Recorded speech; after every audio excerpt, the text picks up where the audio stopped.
Tonight, part 2 of a special 4-part documentary series called State of Emergency. News 21, a national reporting initiative based at the Cronkite School, brings top journalism students from across the country together to report and produce in-depth pieces. Tonight, the focus is on mental aftermath. A tornado doesn't discriminate who ends up in its path. It leaves a scar in communities, but it also leaves a scar in its victims.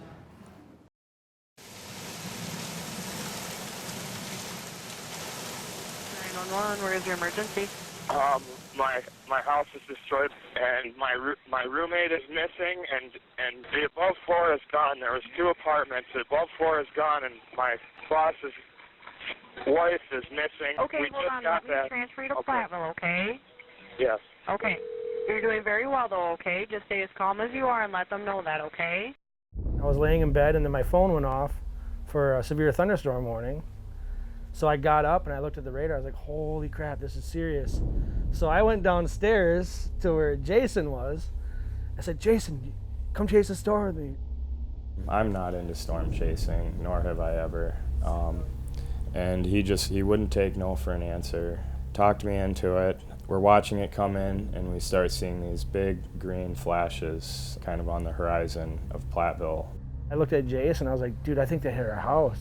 I kind of like storms, so I was kind of watching it. It was 10:30 at night, but you could still, see a lot of cool lightning strikes and stuff like that. All of a sudden, I just felt like a claw just kind of grabbed me and like yanked me upwards and back. I got tossed out at some point and ended up in the neighbor's front yard. I remember landing. And then from there, things get really blurry. I remember I was running around screaming, Carrie. Finally, someone yelled, Josh, they have Carrie over at Denny's house. I get through the front door and Carrie's on her hands and knees, rocking back and forth, saying, I don't want to die. She had 2 broken vertebrae in her neck, 3 broken vertebrae in her back, completely shattered her rib cage, collapsed both of her lungs and punctured one of her lungs and broke a finger and had a hematoma and just destroyed her. You never know what's going to happen. I lived in Tulsa for 4 years, and then I moved back here, and I get picked up by a tornado, so you just never know. Mother Nature is no joke.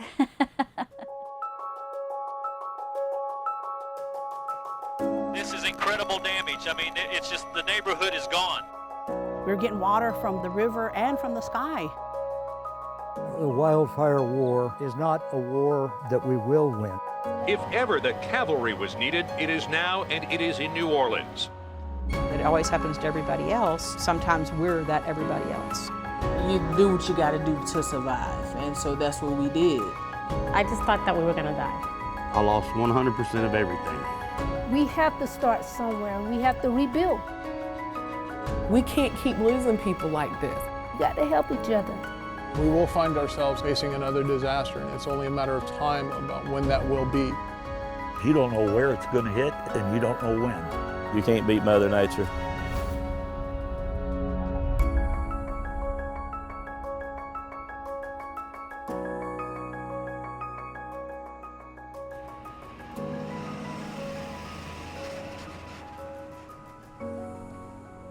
It was a scary thing, because when I heard it, I just thought it was my time. I went to sleep. I woke up, I heard this noise. Oh my God. Oh man, something was banging through my window. I didn't know what it was, And I said, well, ain't nothing I can do about it because I can't go nowhere. I got down on the floor.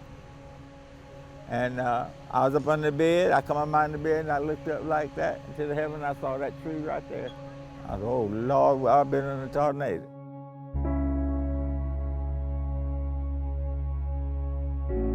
The devastation was something that the city has never seen. We've never seen this before. When I seen a row of homes, and the only thing that you could see from brick homes were bathtubs. That's a horrible thing.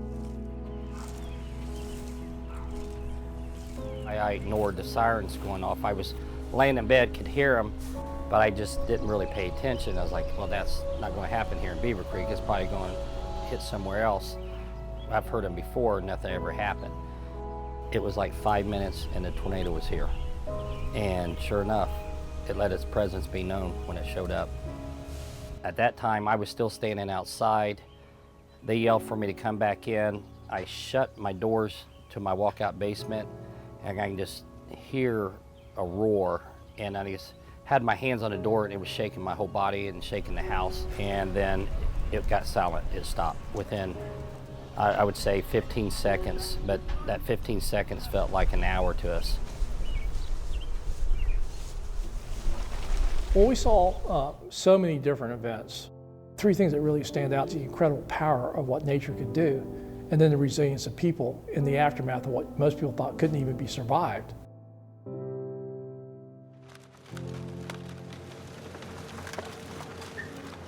Storms never have any type of social backing or psychological backing or sociology when it comes to it. A storm is just gonna come and it's gonna land where it lands, no matter where you are. The storm was very unique because it was powerful and yet did so much damage, but it's also done so much good as well. If you look at how our community is actually responding to each other, we're actually acting as a community instead of acting as individuals. I said we need to do something, so I said on Wednesday and Sunday, we're gonna feed. Yeah, we had a cookout Wednesday. We were prepared to do it Sunday. And a gentleman came to me and said, you know, I see what you guys are doing. I have a food truck. I'm gonna donate a whole lot of meals for the community. And I'm gonna set up shop right out there. And I said, you know what, I wanna make this a festival type of live energy type of environment. And so I called up my fraternity brother and I said, you know, Joe, man, come out here and help me out if you would. I need a DJ. And then I told our congregation, I want you to stay, let's feed our community, let's make a difference. The people who were out there, they were serving, were some of the people who were affected by the power, didn't have any power, didn't have any water, but still was out there bringing other people in so they can get something to eat. You know, we got volunteers that, you know, reaches out, but, you know, they do what they can, but there's still stuff that needs to be done. Like, you would drive just a couple minutes away from my house and people are living normal lives. Like, they're cutting their grass, they're walking their dog, they're having cookouts. Over here, we're picking up pieces of memories in our life and trying to restart. You have your days where, you know, you're okay, you think, and then like now it hits you because you're just starting over.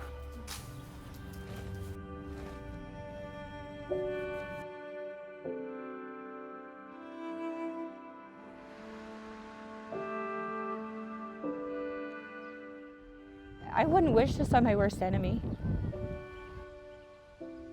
So we got down there and he sat in front of the door just as the tornado was hitting.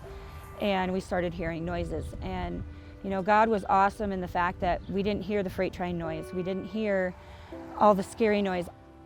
You know, my dad and I just looked at each other and locked eyes, and we just put our hands in the air and we're praying so loud for our neighbors, this town, our house, us, everybody here.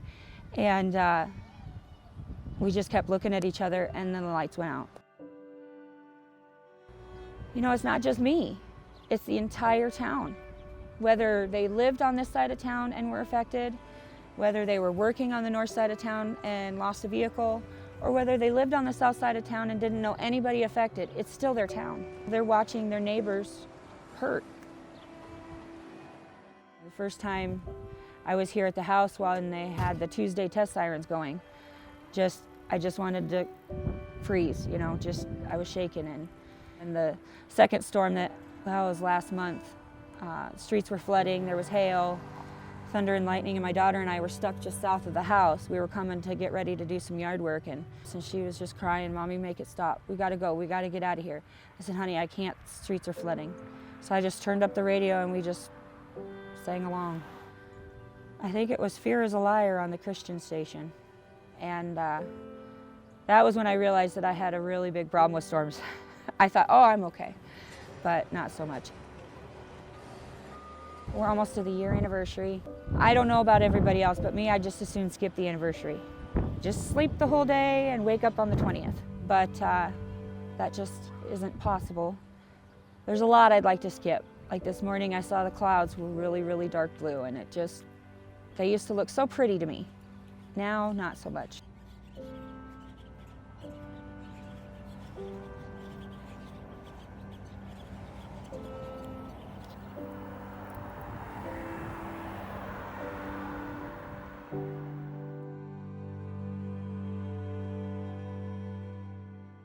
During the May 20th tornado, it was my freshman year of high school. It was our last week of school. And I remember looking at my science teacher and she said, okay guys, I want everybody to pull your phone out and turn your flashlight on. And we said, why? And she said, because we're about to lose power. And instantly, like right after she said that, all the power went out. At that point, we're just in the dark, waiting. May 20th, 2013, it's a violent tornado. We ran straight through the neighborhood. It was just chaos. Once we got out of the neighborhoods, when we finally realized that our old neighborhood was gone, so, and that the school had been hit, we heard people screaming that they needed help at the school because there were kids buried. Haley was in the 2nd grade, Xavier was in the 3rd grade. I had asked a random person, like, you know, I'm looking for my children, and they're like, you know, who are you looking for? And I said, I'm looking for my son Xavier. And Haley, he informed me that 3rd grade was still buried. And so I just instantly just started crying and hugging somebody I didn't even know. We didn't know if Xavier was okay at the time. I was starting to run to where people were digging them out, and I heard him holler. I heard him say, "Daddy." And everything just stopped at that point. I saw one of the teachers had him, you know, was holding him up, and he had a big gash in his back. I just remember laying in bed with my brother that night, and he looked at me and he told me that his friend Kyle was dead. And at this point, we didn't know who, the names hadn't been released. We didn't know there were still people missing, you know, and so I was just trying to be positive for him. I'm like, no, you don't know that, you know, like he might be okay. And he said, no, I know he's dead. I saw him. That was a moment that I realized that we didn't just lose our houses and our materialistic items. I realized that in that moment, my brother lost his sense of security and his innocence. I mean, he was 8 years old. He lost 7 friends that day. He knew at the time that some of his friends didn't make it, but he didn't know who. So it wasn't until a couple of days later that we were at my mom's house and they started saying the kids' names on the news. Every time they would say a name, and he would just count until they got to the 7, and he said, that was my class. Those were my classmates.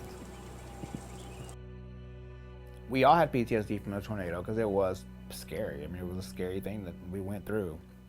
You know, so we were a little more cautious, a little more weather aware. You're just in survival mode that first year, just trying to figure out how to do life again, how to like get things together. And this is for a natural disaster. You've lost everything. Like that first year, you're just rebuilding everything up. After that, then you get to breathe and be like, oh my God, that just really happened.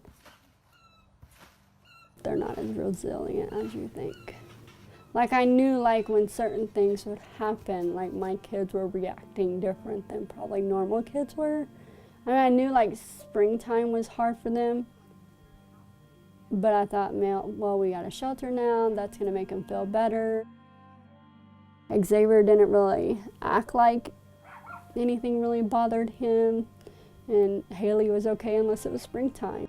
She wore gun range headphones for a while after that because she couldn't stand the sound of the wind. Anytime the wind would blow, she would have a panic attack. Xavier lived with a lot of survivor's guilt and PTSD, and we kept trying to get him to go to counseling, and he would refuse. He would tell us that he wouldn't talk to a counselor. Adrian came home from work, and he was looking for the Bluetooth speaker, and somebody had told him that it was in Xavier's room. He went in there, I guess, and he's like, where's Xavier even at? And Haley's like, he's in his room. And so she marched in there. That's when she saw him. As soon as she started screaming, I hung up and called 911. I knew at that moment that he was gone.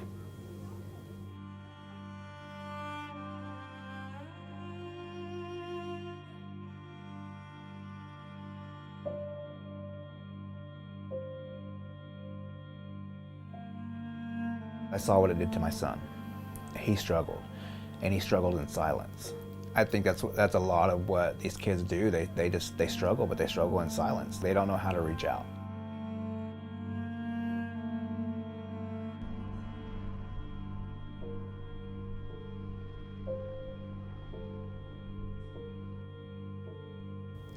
The thing people always ask you, what's the worst thing you ever saw? What's the most damage you ever saw? I just go Joplin. Everybody says, well, it's like a war zone or a bomb went off. I'm like, bombs wouldn't even do this. It was a level of devastation. It varied from a half a mile to over a mile wide, over a 10-mile area, where nothing was left in most cases but slabs. The Joplin tornado in May of 2011 was an EF5 tornado. I think it may have actually encouraged people to think about defining what is an EF6 tornado. It was initially just devastating. I've actually been in multiple tornadoes in my life. This one was the biggest and the worst. I had never had one approach so quickly. 161 people lost their lives, and we were faced with a community that was devastated and traumatized from a very serious disaster. But we live in Tornado Alley with Oklahoma and Kansas, and we definitely got a pull yourself up by the bootstraps attitude here. When we're faced with devastation or tragedy, we didn't spend a lot of time worrying about who was going to come and help us. When trying to pass out just basic needs supplies like water and food, we constantly heard, please take mine to my neighbor. I feel like my neighbor might need mine more than I do. And that's just the culture here. Ozark Center recently became a certified community behavioral health center. Our staff provide a variety of mental health and behavioral health services. We have to remember is that anytime we have those drastic changes or that trauma, we need to be looking out for one another. Doesn't mean that they're necessarily going to get a formal mental health diagnosis, but they probably do need to talk to somebody and work through it so that they can avoid post-traumatic stress. The Healing Joplin program went 18 months. We noticed about a 300% increase in hotline calls after the tornado, and that lasted for about 1.5 to 2 years. Because we were phasing down with Healing Joplin, we would take more of a preventative approach to go for the disaster preparedness, making sure that in the event that this should happen again, that they are more prepared than they were this last time. And that would allow them to have some control over the anxiety associated with any kind of impending weather. We really kind of set the bar. We have continued to provide disaster response. It has actually become a responsibility that's tied in with our department. That's the job of the Healing Joplin team, is to make a connection with people, help them start to take steps forward. Healing Joplin helped the individual survivors who lost everything gain their sense of resiliency back.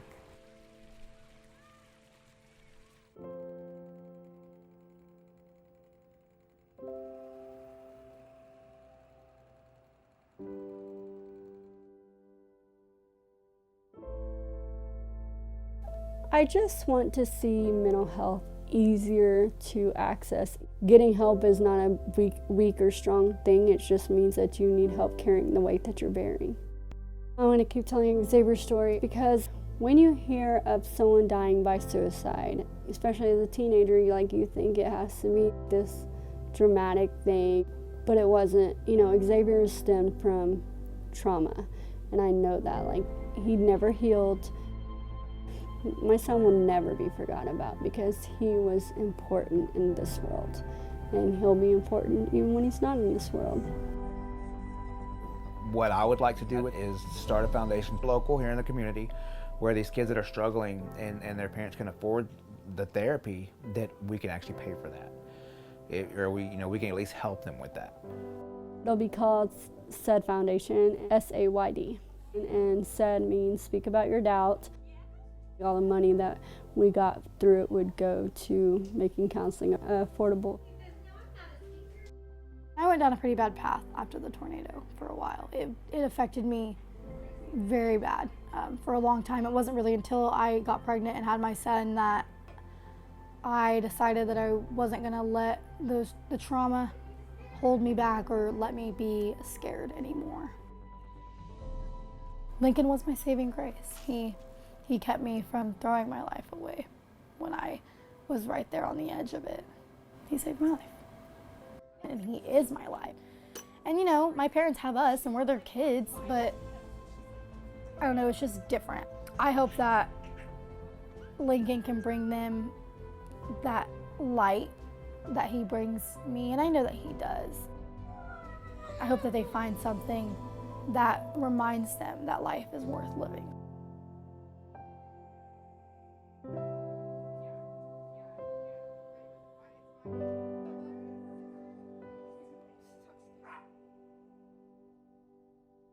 In a sense, we moved on, but it's a big part of our lives now. And I just want people to, I guess, remember that. It doesn't end right there. It doesn't end the 3 weeks when you get out of the hospital. It doesn't end. It's a part of me now. Half my spine is titanium. I have arthritis in my neck. I can tell when the weather's changing. I can feel it in my body now. You know, I'm trying to work through all the mental part of it, the emotional part of it, the why am I here. And I was 42 when it happened, and we had just been married a year and a half. We see a counselor together, and she is just now starting treatment for PTSD. It makes you feel small. It makes you feel like you don't really have control. It makes you realize that this is gonna happen. I think so many people live in the sense where it can't happen to me, it's not gonna happen to me. But it's going to happen to somebody. And someday your number might get drawn. You gotta be prepared, you have to have a plan. The unexpected will happen eventually, and maybe not to you, but it's gonna happen to somebody. And if that somebody's not prepared to deal with the unexpected, it's gonna shatter their lives, it's gonna destroy you.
All of its children had come to the Mother Church of Country Music. It was almost like a badge of honor that you had to bring your culture with you to the table. That's why Bob Wills and his guys brought us Western music. That's why Hank Williams brought the South with him from honky tonks. Johnny Cash brought the black land dirt of Arkansas. Bill Monroe brought music out of Kentucky, bluegrass music. Willie Nelson brought his poetry from Texas. Patsy Cline brought her heartache from Virginia. I mean, it was the most wonderful parade of sons and daughters of America that brought their hearts and their souls and their experiences, and it gave us a great era in country music.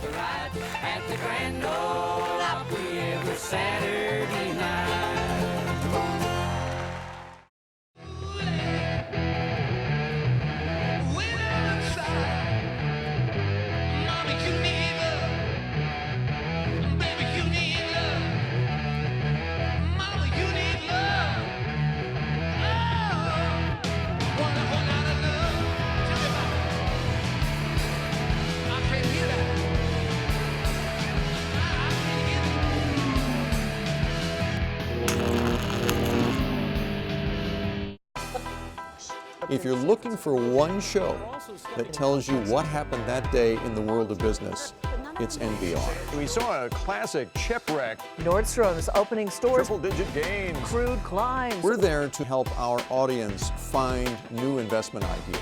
The market still has room to go up. Nightly Business Report is the longest-running business television program in history. Weeknights at 10:30 on Arizona PBS.